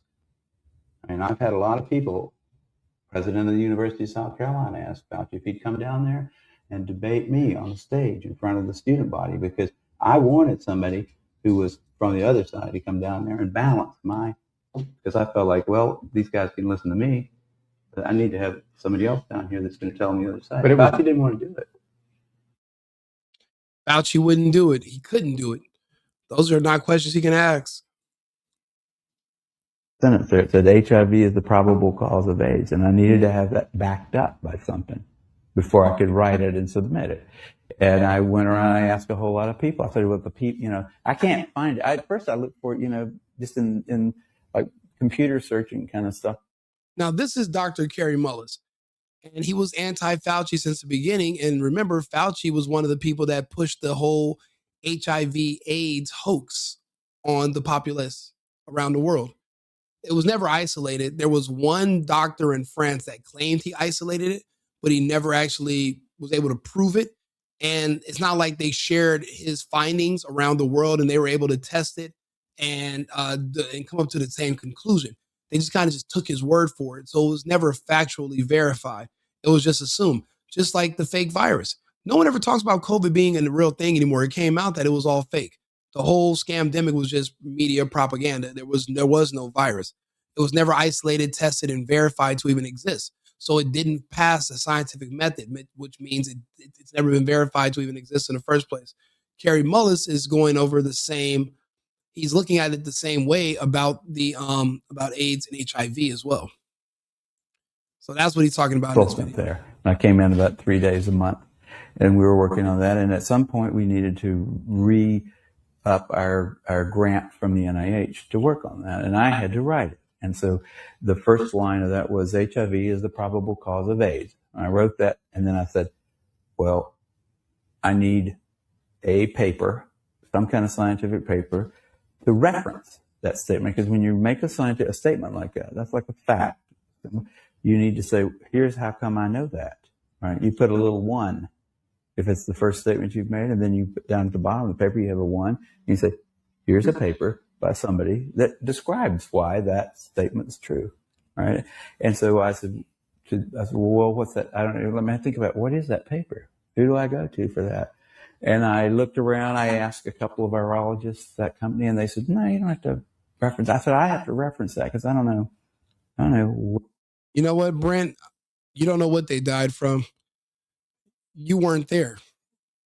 Remember, there were no witnesses. I mean, family members allowed in the hospitals, and you just accepted that. You didn't even when your relatives were dying in the hospital, you didn't even request a Zoom camera be put in the room so you can talk to them live and you can monitor their health and you can talk to the nurses. You just gave up and abandoned them. The truth is, a janitor could have walked in and smothered your relatives with a pillow, and you'd be none the wiser. Janitor could have came in there and slit their throat.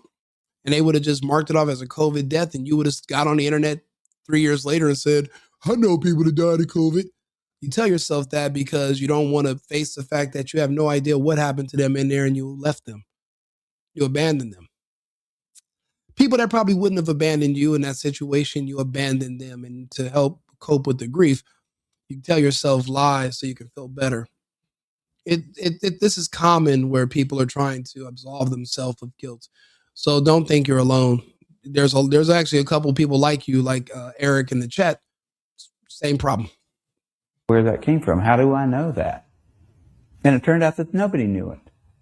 There wasn't a scientific reference, like a paper that somebody had submitted with like experimental data in it and like logical discussion and said, here's how come we know that HIV is the probable cause of AIDS. There was nothing out there like that. Nothing. Think about your experience when you met Luke Montenegro and you questioned him about his reference for HIV.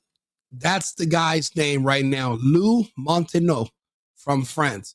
And he's the only person on Earth in the 80s who said that he actually found what is considered AIDS and he isolated it and he studied it, but he never shared his findings and no one else has ever seen it. They're going to explain that right now. This is hidden information, hidden data from Kerry Mullis that no one's ever really publicly ever explained or addressed, and no one's able to refute him. He's actually one of the doctors from that time that studied this entire topic. Take a listen. By the time I met Luc Montagnier, I had met a lot of AIDS researchers at meetings, and I had always gone up to them. If they talked like they knew about HIV and AIDS, I always went up to them afterwards and I said, where can I find a scientific reference that I can use for my, remember I said I had a sentence there. It said HIV is the probable cause of AIDS, and I needed to have that backed up by something before I could write it and submit it. And I went around, I asked a whole lot of people. I said, well, the people, you know, I can't find it. At first I looked for it, you know, just in like computer searching kind of stuff like that. But then I said, there's got to be somebody that knows this. You go to experts and ask them. And so I asked all these people. That's a lie. Nobody who refused the vaccine died. All of the unvaccinated are alive and well. It's the vaccinated who are dying. All of you. The rest of us are normal. We don't have any issues with cancer. We're not having random heart attacks while we play basketball or we're taking a shower or having sex. You know, we're not having all those issues. It's purely and solely the vaccinated, the fully vaccinated. I know people that only took one shot. The first one, the one that turns off your immune system. They didn't take the second one that has that creature in it. And they seem to actually still be alive. And I know people that have had that conversation. They only took one shot. They didn't take the other one. So something told them not to do it. See, that first one the second one was the doozy, because that's when they're introducing a foreign creature into your body. And a lot of people's bodies are going to reject it instantly. And that's when you're seeing that death within. Remember, if you die within 14 days of being fully vaxxed, they will count you as an unvaccinated death because they didn't want to scare people into not taking the vaccine. I just did a whole report on that like a week ago. You guys got to watch my content. You guys got to tune in. You got to share it. People need to know. And then I play videos like this and we talk to the doctors and the specialists and we listen to what everyone has to say. We translate it in different languages. We actually have a community here and we're trying to figure out what's going to happen next. But to figure that out, you have to know what happened before, because to know where you're going, you got to know where you came from, right? This is Kerry Mullis still talking to us about AIDS, and the leading doctor in the world, Luke Montano. He's literally asking him to help him prove the whole AIDS and HIV theory. Watch what happens. Well, one after the other, and none of them had it. None of them. And I was getting really freaked about that. That's when I first started saying, they don't know. Nobody really knows. This whole thing is a big sham. It's ridiculous. But then finally Montagnier came to there was a special little seminar down in San Diego where an old friend of Robert Gallo's. The only measles they are in risk of contracting are vaccine-induced measles. The same thing with polio, you dumbass. The only polio outbreaks are vaccine-induced polio outbreaks. Look it up. Look at the ones they're having in Africa and these other places. They're all, look it up. Vaccine. Matter of fact, how about I show you? How about that? Let's talk about it. Excuse me, Arthur, are you there? Certainly, I'm here and ready to assist. Just let me know what else you need. You know what? I wanted to ask you about polio, and I wanted to ask you about the measles. Can you tell me how many of these polio cases have been in the wild, and how many of them have been vaccine-induced cases of polio that have been reported in measles lately? Certainly, I can provide a structured overview. In recent years, the number of wild polio cases globally has become very limited. Polio in the wild, meaning cases caused by a naturally occurring poliovirus, has largely been confined to just a couple of countries. For instance, as of the past few years, wild polio cases have been reported primarily in Afghanistan and Pakistan. The numbers have been in the dozens or lower annually. On the other hand, vaccine-derived polio cases are a different phenomenon. These occur when the weakened virus used in oral polio vaccines mutates over time and can spread in under-immunized populations. While these cases are still relatively rare, they can occur in several countries, and the global health community actively monitors and works to contain them. The numbers of vaccine-derived polio cases can fluctuate, but in some years there have been a few hundred such cases globally. As for measles, it remains a disease that spreads in the wild, and outbreaks are typically due to insufficient vaccination coverage rather than the vaccine itself. Measles cases have seen a resurgence in areas where vaccination rates have dropped, and the disease is not typically associated with vaccine-derived cases. In summary, wild polio cases are now rare and concentrated in a few regions. Vaccine-derived polio cases do occur in low immunization areas, and measles outbreaks are generally due to lapses in vaccination coverage. Okay, as far as the numbers of measles cases, if you could look them up as far as today, which areas have you noticed that there have been the highest cases of measles outbreaks where it's happening amongst those who have been vaccinated for measles?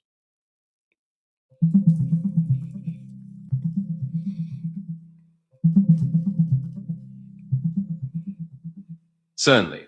Here's a concise update based on the most recent information. In the United States, the majority of recent measles cases are occurring among individuals who are unvaccinated or whose vaccination status is unknown. Only a very small percentage of cases, around a few percent, have been reported among fully vaccinated individuals. Internationally, measles outbreaks are primarily driven by gaps in vaccination coverage rather than vaccine failure. In short, the data shows that current outbreaks are mostly affecting those who aren't adequately vaccinated. If you need further details on any specific region, just let me know. Quick question. What's the origin of measles, and what did we do about measles before vaccines were invented? Certainly.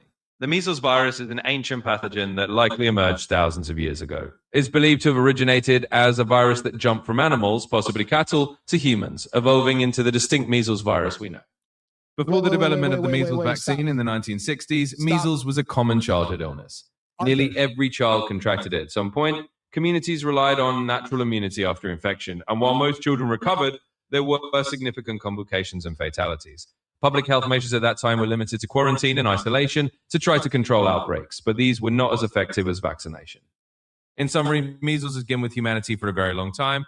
Prior to vaccines, managing measles relied on natural infection cycles and isolation efforts, which were far less effective than modern immunization. Okay, quick question. What other environmental toxins were also correlated would correlate with the time that there were outbreaks of certain diseases? Where wasn't there a toxin that was in paint or in the water that was also being blamed for some of the cases of these outbreaks? Because according to you, this is from an unknown origin. It could have jumped from animal to cattle, cattle to human, but you don't even know the exact origin. So how can you say what it is or how it's being spread?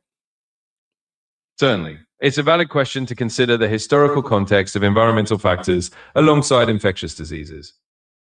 Historically, certain environmental toxins and pollutants have indeed been investigated in connection with various health conditions. For example, lead in paint and wheater was linked to neurological issues, especially in children. Mercury and other industrial pollutants have been scrutinized for their roles in various illnesses as well. However, when it comes to infectious diseases like measles or polio, these are well established as viral diseases caused by specific pathogens. The origins of measles, for instance, are traced back through virology and historical epidemiology, and the route of transmission is well documented as human-to-human via respiratory droplets. While it's true that we might not pinpoint the exact ancient moment of origin for every virus, the spread of diseases like measles is well understood to be viral and not directly caused by environmental toxins. While toxins can certainly worsen overall health and potentially make populations more vulnerable to infections, they do not cause viral diseases themselves. In summary, while environmental toxins have been linked to other health problems, the spread of viral diseases like measles is understood to be due to viral transmission, not toxins. Quick question. What are the symptoms of somebody who has measles? And can you tell me what other diseases or conditions do those symptoms overlap with that they could be confused with? Certainly. Measles typically starts with symptoms that resemble a severe cold or flu. The initial signs often include a high fever, cough, runny nose, and red, watery eyes. One distinctive early sign is the appearance of Koplik spots, tiny white spots inside the mouth. A few days later, a red rash typically begins on the face and spreads downward across the body. These symptoms, fever, cough, runny nose, and rash, can overlap with other viral infections, such as rubella, also known as German measles, which causes a similar but milder rash. Scarlet fever, which is caused by a bacterial infection, can also produce a rash and fever. Other illnesses like roseola or certain enteroviruses can also lead to fever and rash, which could potentially be confused with measles. In short, while measles has some distinctive features like Koplik spots and the characteristic spreading rash, its symptoms can overlap with a range of other viral or bacterial illnesses that also cause fever and rash. Quick question. Is it at all possible for somebody to be misdiagnosed as having measles, but they could have another condition where it's a reaction to something else and they could be vaccinated for something unnecessarily? What are the risks of that? Yes, it is indeed possible for someone to be misdiagnosed with measles and they actually have another condition. The symptoms of measles, such as fever, rash, and cough, can overlap with other illnesses, including rubella, rhodiola, scarlet fever, or even allergic reactions.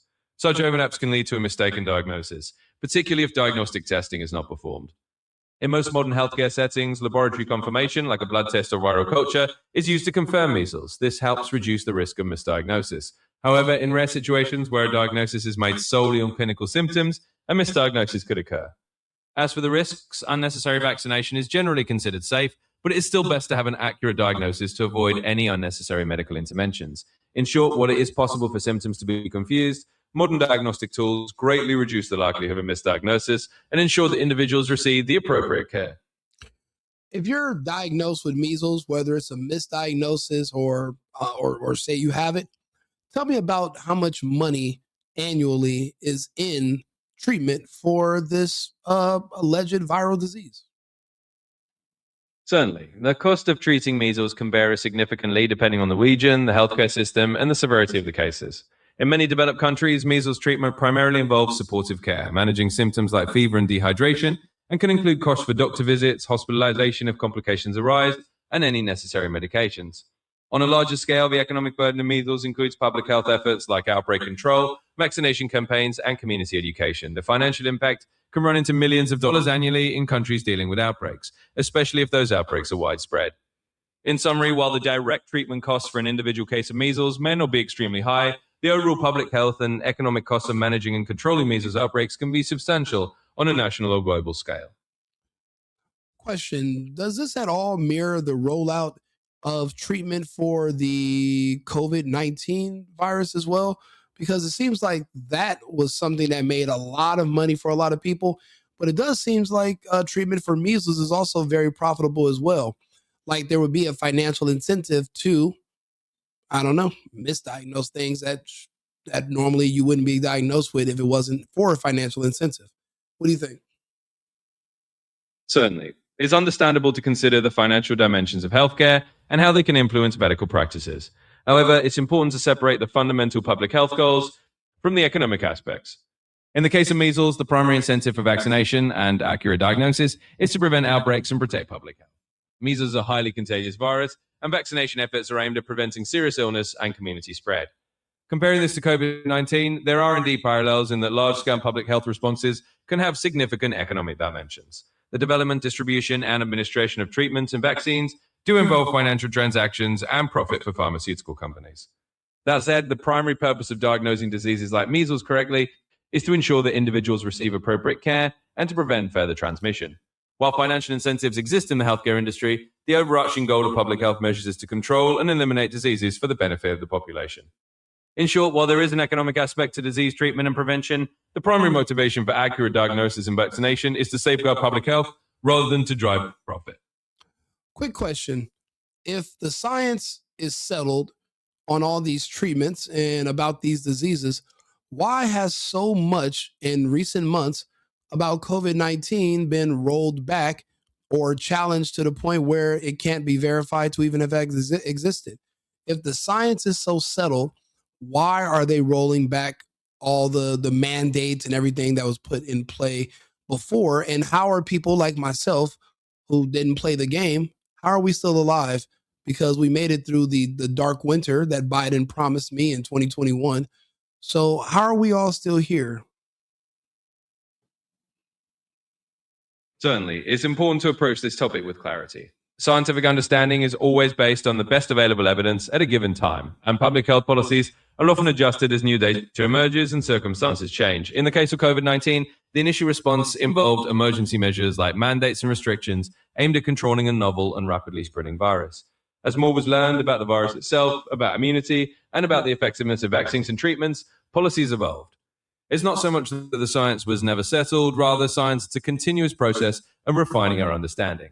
Over time, as the situation changed due to vaccination rates, levels of natural immunity, or the emergence of new variants, public health measures were adjusted accordingly. In other words, the rollback of certain mandates or the shift in policies is a reflection of changing conditions and the accumulation of new evidence. It's not that the science was invalidated, it's that the public health response adapted as the pandemic evolved. As for why individuals who did not follow certain measures are still here, it's important to remember that risk is not evenly distributed. Some individuals may have been less exposed or may have had milder cases, Public health measures are designed to reduce overall risk on a population level, but individual experiences can vary widely. In short, scientific consensus evolves as new data emerges, and public health policies are adjusted accordingly. The goal remains to protect as many people as possible, even as the approach changes over time. What do you think about the theory of virology? Do you believe are viruses theoretical, or has there ever been an actual verified such thing as a virus?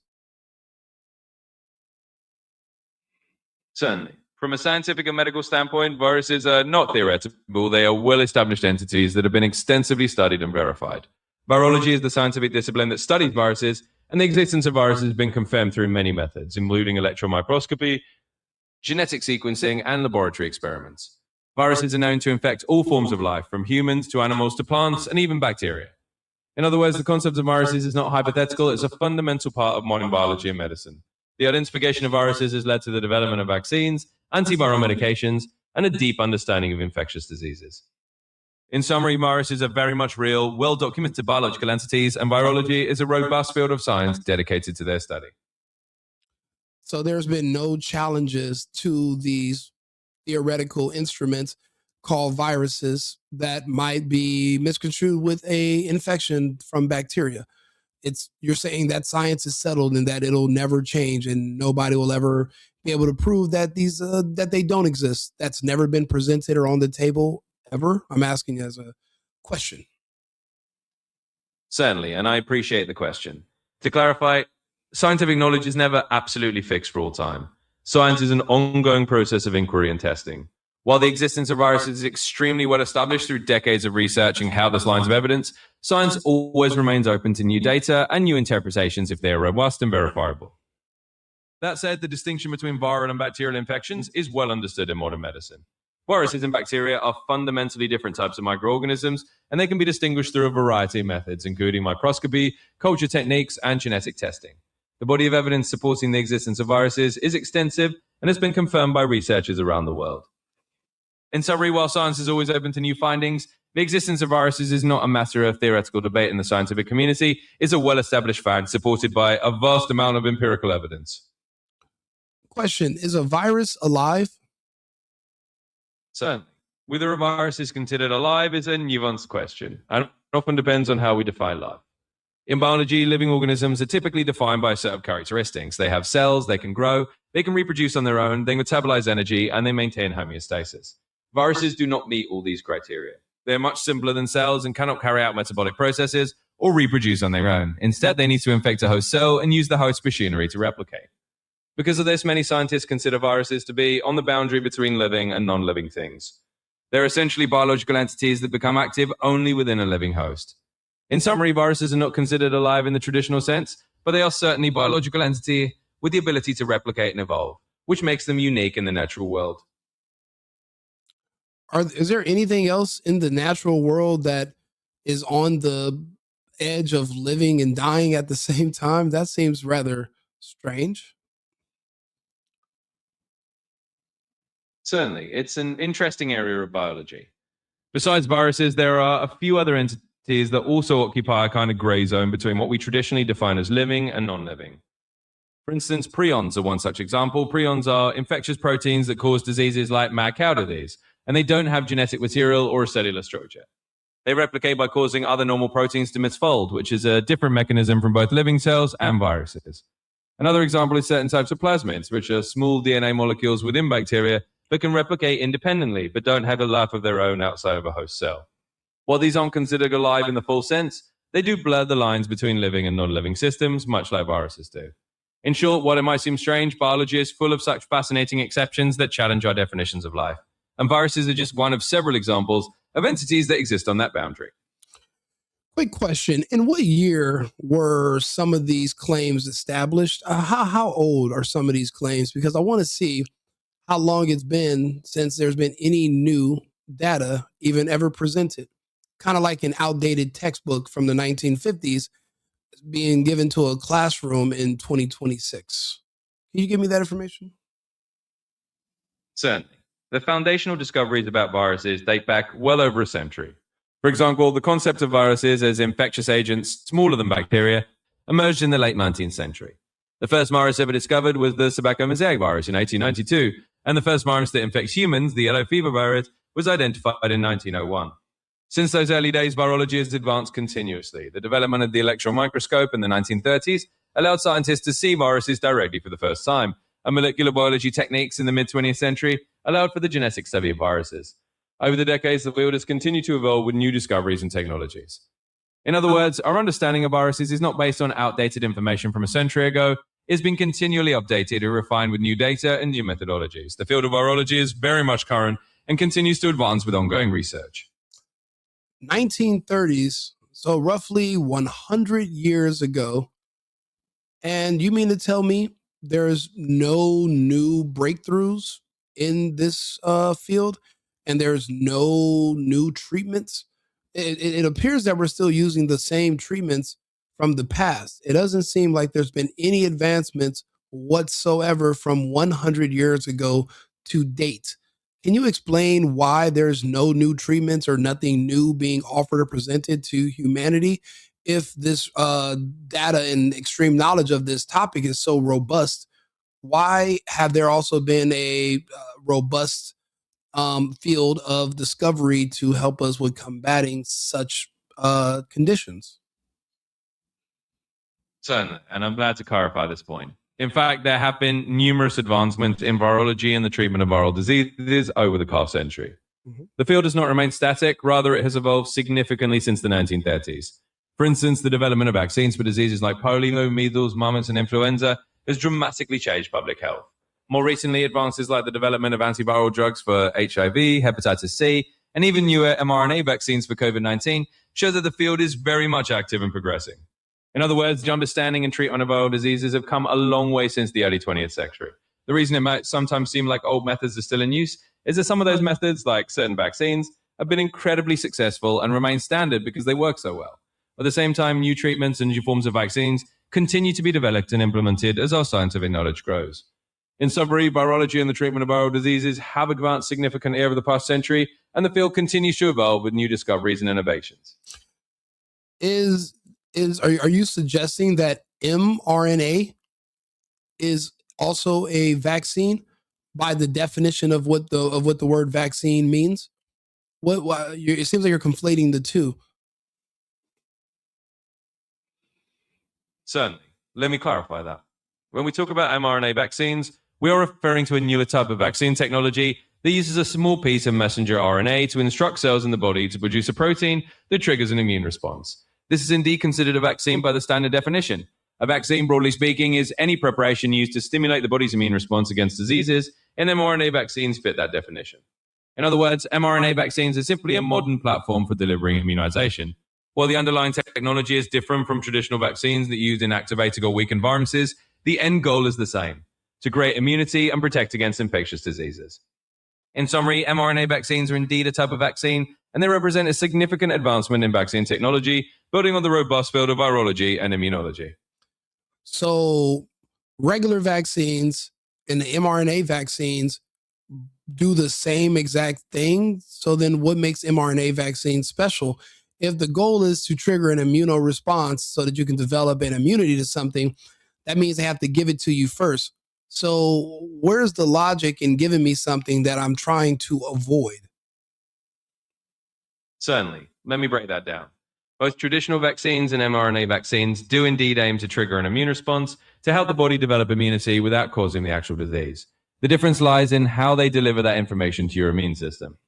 Traditional vaccines often use a weakened or inactivated form of a virus or a piece of the virus, like a protein, to introduce your immune system to the pathogen.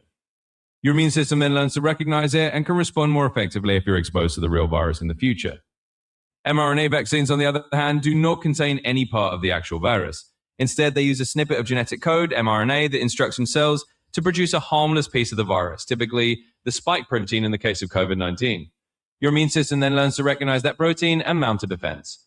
The mRNA never interacts with your DNA and is broken down quickly by your body after it delivers the instructions. In other words, the logic behind vaccination, whether traditional or mRNA, is to give your immune system a preview so it can prepare defenses without you having to go through the disease itself. This approach has been a cornerstone of preventive medicine for many decades and continues to evolve with new technologies like mRNA.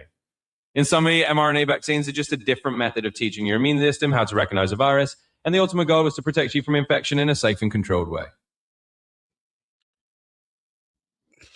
Thank you, Arthur. That'll be all. So You're very welcome. So after listening to this breakdown, it's going to come up to you. It's up to you as an adult to listen to certain information, and you have to not just decide what you're going to believe, but you have to be able to pull it apart and see if it makes sense. I just heard a bunch of junk science. Doesn't make any sense. There's nothing logical about it. It seems like they just found clever ways to sell you some stuff that will eventually shorten your lifespan and kill you. If you're hearing this and it makes it sound like it's completely settled science and you don't mind being the person that they're going to experiment on, then go ahead and stick your arm out of the window and drive back through another fucking drive-through. Go get another and another and another. Don't let me stop you. Personally, my strong suit in life has been able to listen to something and determine if it's bullshit or not. There's a term for that, but I'm just, as an adult, you're going to have to choose what's best for you. We're watching everybody die of cancer and heart attacks and strokes. Even Brett Favre. I mean, these are the healthiest gladiators in the world, our biggest athletes. And magically, just since 2021, they're all just dropping like flies in their 30s and 40s. They're getting younger and younger. But I guess there's no correlation with what they did that summer, right? If you want to believe that, then I have a bridge I would like to sell you that's underwater. You're never going to see the bridge. You'll never be able to drive on it, but it's a good investment. Just take me and Fauci's word for it. Look, if, like I said, I have these conversations all the time. We'll bring Arthur in. That's my co-host. We go over these different topics and talk about it. But these are videos that no one's going to play for you. We're going to play some more Carrie Mullis before we go to the next subject.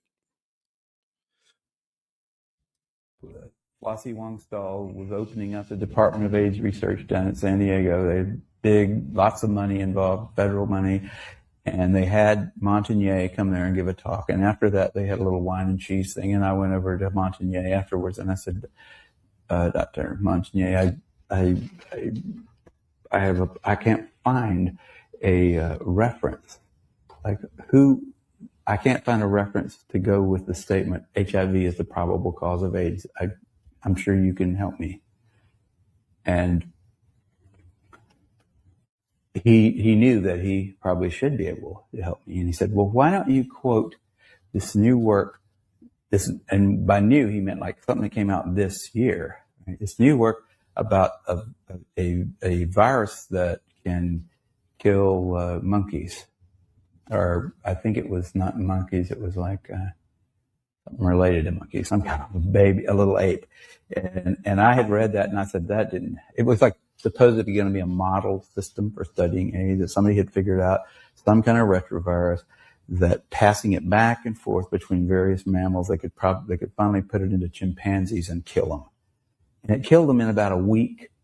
And it didn't kill them there was nothing like AIDS there. You know, it doesn't kill you in a week.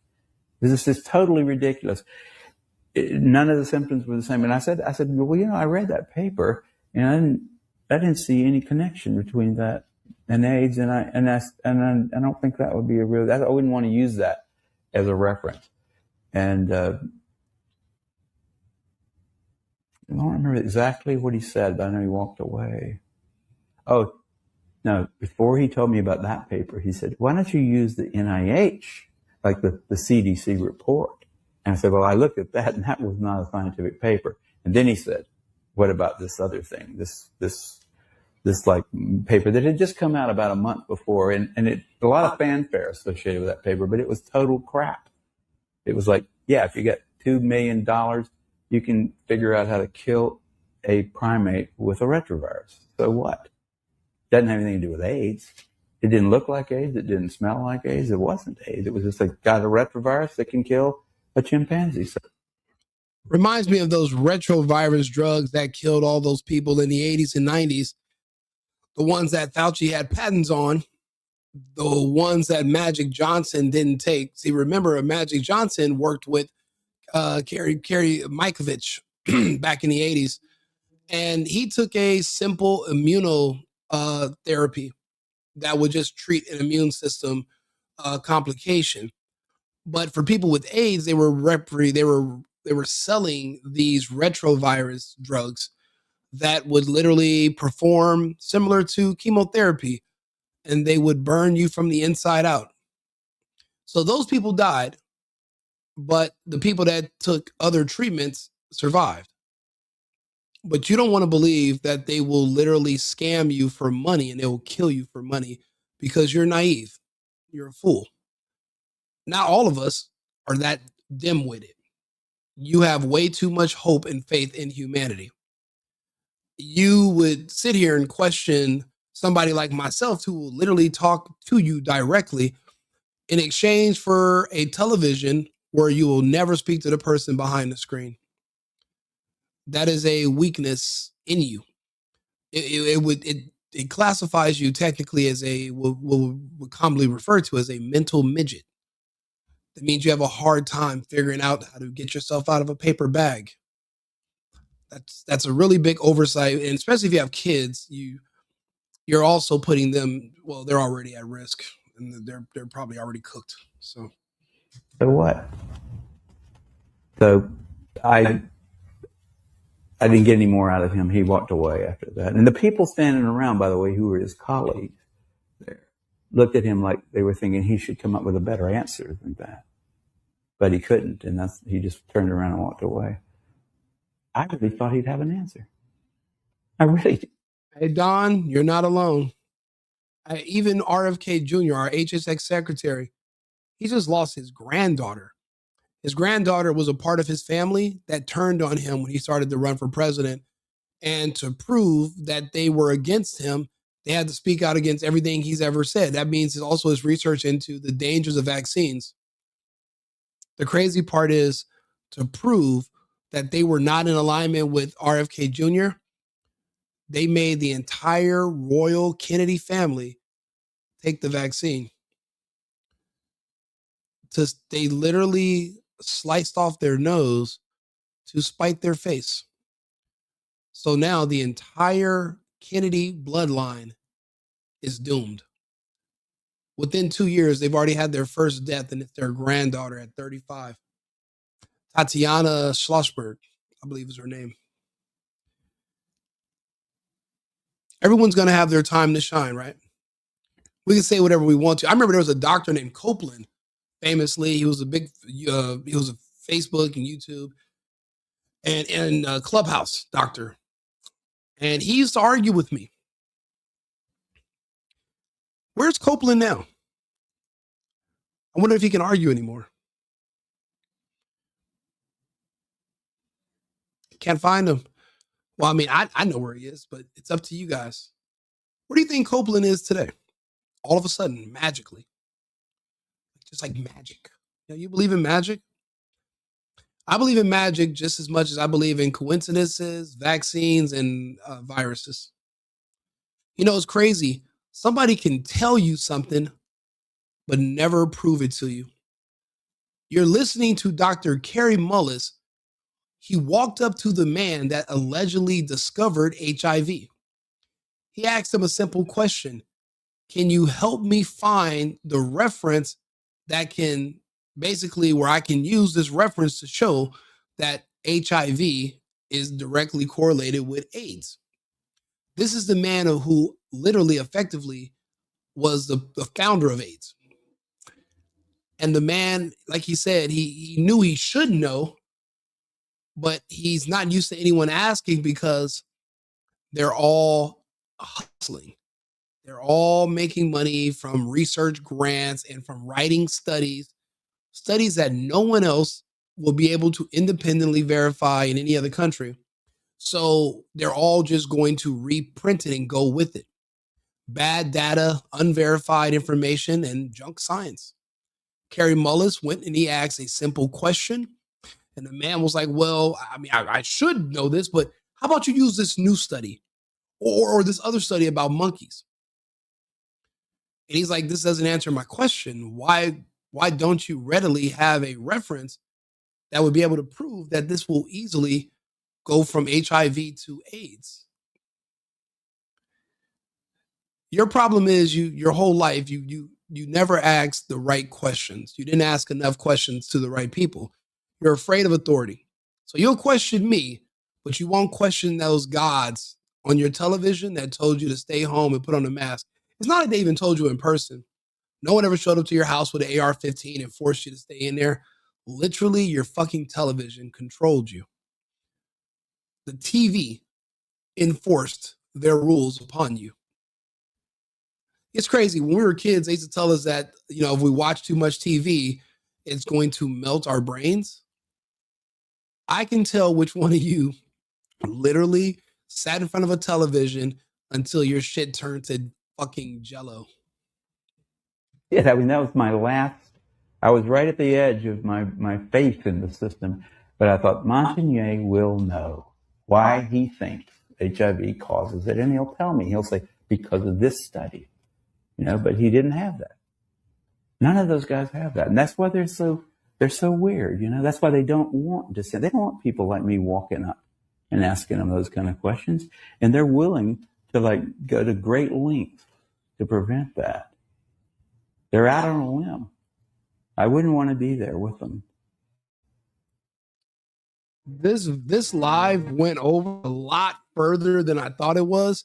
I have 4 other lives I have to do tonight where I'm going over different topics. So do me a favor, like the channel, subscribe to the channel, like the video, and I will be back on topics. I'd appreciate if some of you guys can join back into the comments.